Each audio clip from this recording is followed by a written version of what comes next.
जय शिवराम असं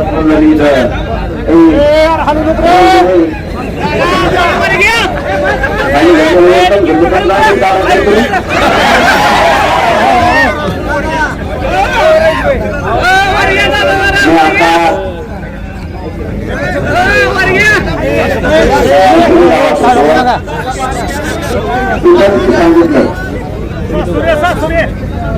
बारशीचं नाच नाही करायचं.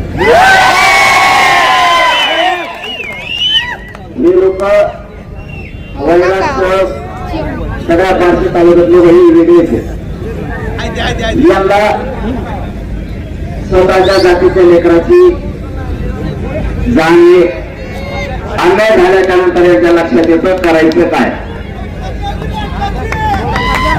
आणि खरंच तुम्ही म्हणलात तसं मराठ्यांचा आणि पाटलाचाच रक्त माणसाच्या अंगात असा आहे.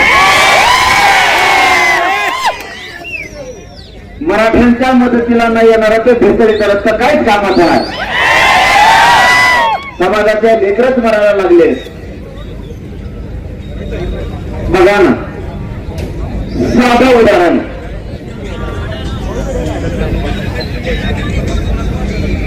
बावनकुळेचं आपण काहीच केलेलं नाही.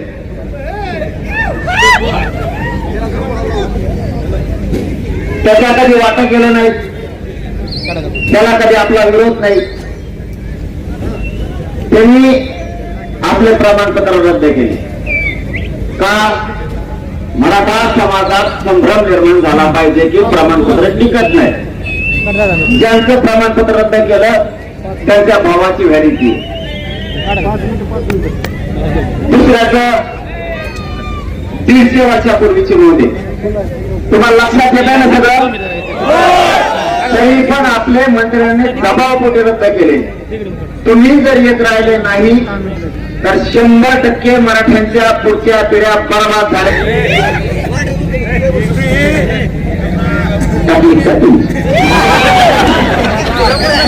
तेव्हा मारले असते टाकून आल्याला, आणि ते काही रेटच नाही कोणाला. तरी तेवढं 15-16 एकट्याने बेजार केले.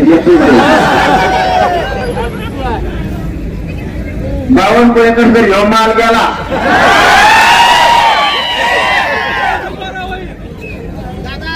तर बावनकुळ्याचं संवाद घालायचं काल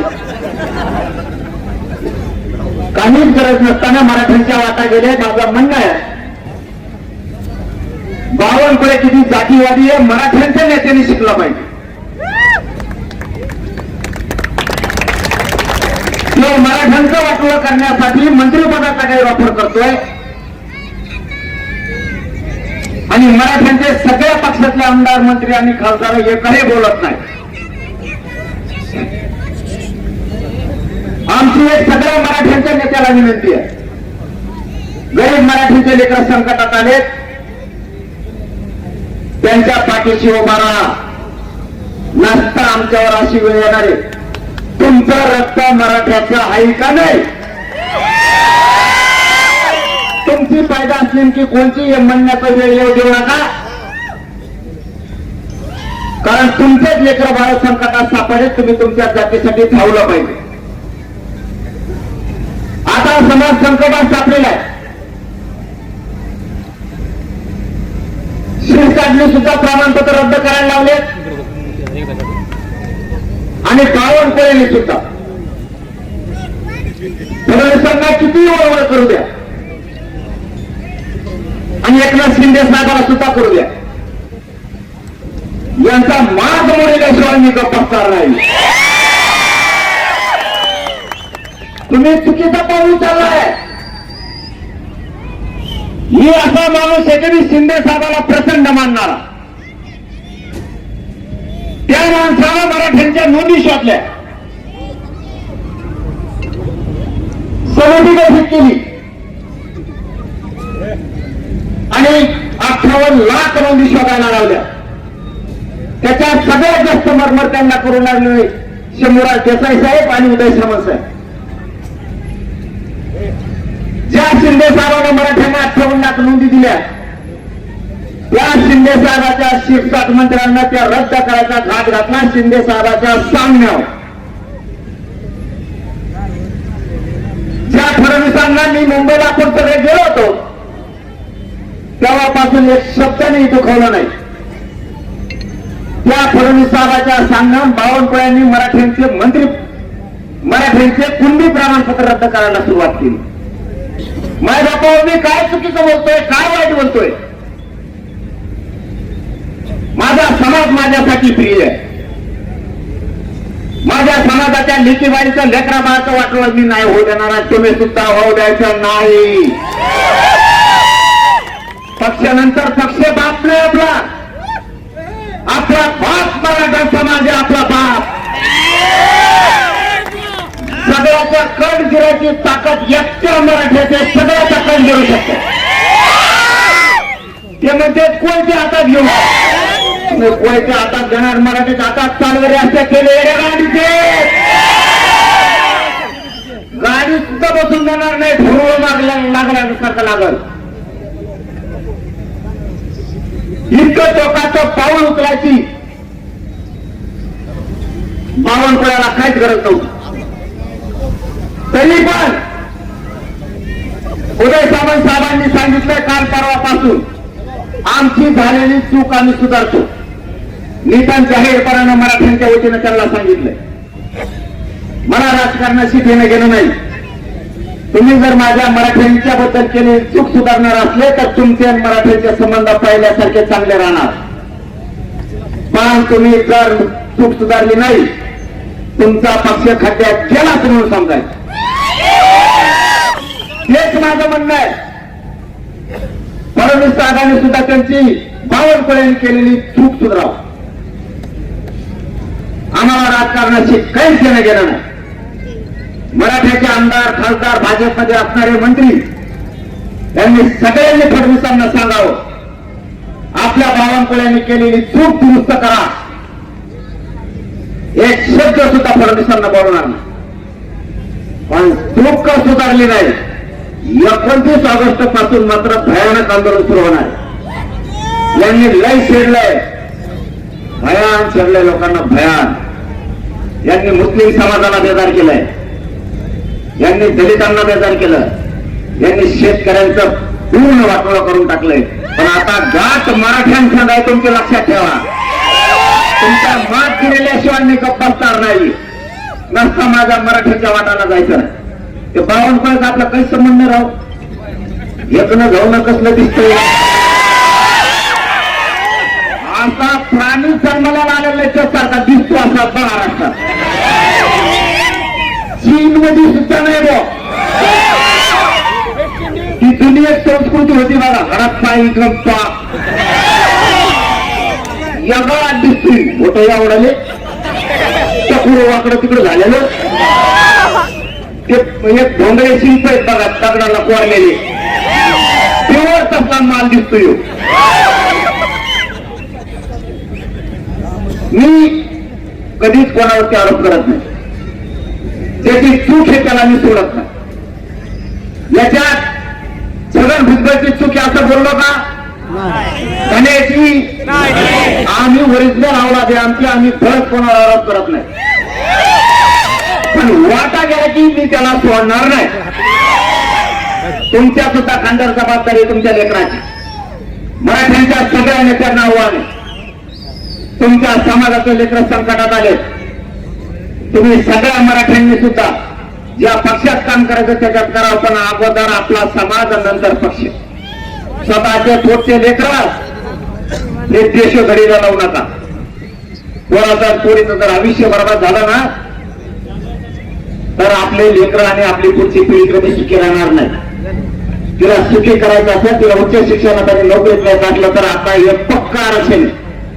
आणि त्यांच्या डोक्यात 58 लाख नोंदी द्यायच्या नाही, हे पक्का आरक्षण आहे. सातारा संस्थान, कोल्हापूरचं संस्थान, हैदराबाद गॅजेटियर द्यायचं नाही म्हणून ही गैरसमज पसरायचा प्रयत्न केला.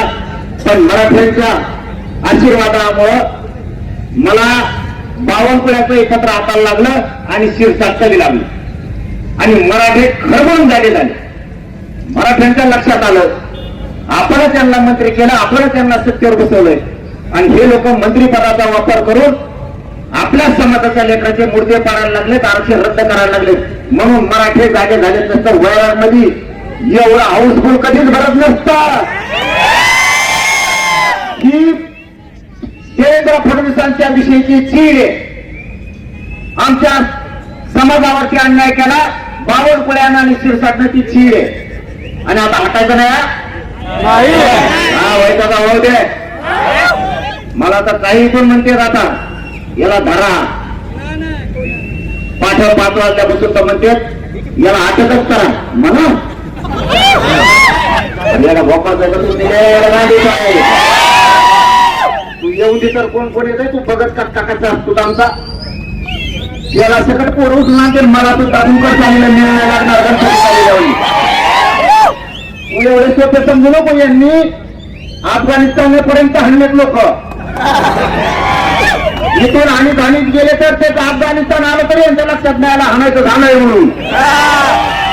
एकदा जर याने दांडकं उचललं तर मूळ तर सोडणार नाही. दांडकं नादाला लागू नका.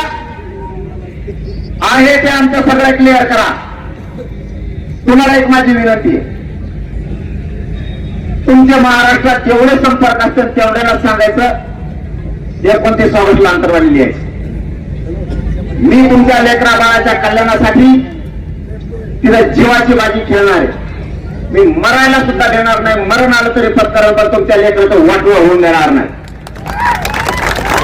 फक्त तुमच्यावरती एकच जबाबदारी, एकाही मराठ्यांनी घरी जायचं नाही. त्यांनी आंदोलनाला 1 दिवस कोणाला भेट द्यायची. तुम्हाला जसं येता येईल तसं या. स्वतःची मोटरसायकल असेल, टेम्पो असेल, ट्रक असेल, टमटम असेल, पिकअप असेल, ट्रक असतील, आंतरवालीच्या आंदोलनाला भेट द्या. यांच्या भोकाटी बसून मी तुमच्या लेकराचं आरक्षण घेतो. ते आपलं वाटवा करायला लागले तर आता सोडायचं नाही. बघूया आता चूक दुरुस्त करत तुटमल्ले केली तर चांगली गोष्ट. तरी आंदोलन 29 ऑगस्ट होणार. बावनकुळ्याची पुरी खोडमोडी नाही. बावनकुळे 96 नादी लागला. आता बघ 96 रक्त कसलं आहे. बावनकुळीचं रक्तच माहित नाही मला कोणाला. ऐकायला तुम्हाला कोणाला माहित? आम्हाला 96 रक्त माहिती आहे कसलं आहे. तू आता उगत हातात अधिकार आले म्हणून माजल्यानं करायला लागला, पण तुझ्यामुळं तुला फडणवीस अडचणी केणार आहे. आता हे इतकं ताकदीत आंदोलन करायचं. महाराष्ट्र नाही, देश नाही तर जगाने मराठ्यांच्या एकजुटीची दखल घेतली पाहिजे. कामा फेमा पान कामा आयुष्यभर स्वतःच्या लेकराला आयुष्याचं द्यायचंय. पिढ्यांना फार संपलं नाही पाहिजे असं आरक्षण द्यायचंय. त्यासाठी कामा पान सगळ्यांनी अंतरवाली द्यायचं. नोकरदार वर्गाने सुद्धा रजा टाका. मुंबई पुण्याच्या मराठ्यांनी सुद्धा ड्युटीला रजा टाका. जातीच्या लेकरासाठी वेळ द्या. राजकारणी मराठा जो आमच्यात राहील, जो आमच्या समाजाच्या लेकरा बाळाच्या मदतीला आता संकट काळात धावून येईल, त्याच्या पाठीशी मराठा समाज काय उभा राहणार. पण योगा घरात बसले की दुसऱ्या वेळेस पळायचं म्हणून समजायचा. जो आपल्या लेकरासाठी तो मराठ्यांचा नेता आपला नाही. आपल्या लेकरा बाळाच्या सुखासाठी आजपासून सगळ्यांनी सोशल मीडिया त्याच्यावर कामाला लागा. 29 ऑगस्टच्या तयारीला लागा. आज या वैराग नगरीत तुम्ही एवढ्या प्रचंड संख्येने जमा झालात. मला तर 35 पर्यंत लोक दिसायले. तुम्हाला तुम्ही सगळी रंगीलं वर ये. आता वरच बावनकुळ्या खाली टाकले. सगळ्या मराठा समाजाला माझं सांगणं आहे, या वैराग नगरीत तुम्ही लाखाच्या संख्येने जमलात. तुमचा उपकार हा मराठा समाज कधी विसरणार नाही. गरीब मराठ्यांच्या लेकराला त्यांच्या मदतीला तुम्ही धावून आलात. 6 कोटी मराठ्यांच्या गरीबाचे लेकर तुमच्या एकजुटीला आणि तुमच्या उपकाराला कधीच विसरणार नाही. ते लक्षात ठेवा. माझ्या समाजाच्या लेकराच्या मदतीला धावून या मराठ्यांनो. मी हात जोडून सांगतो, माझ्या समाजाच्या लेकरा बाळाच्या कल्याणासाठी सगळे जण धावून या आणि मराठ्यांना न्याय द्या. एवढीच अपेक्षा करतो आणि थांबतो. धन्यवाद. सगळ्यांना जय शिवराय.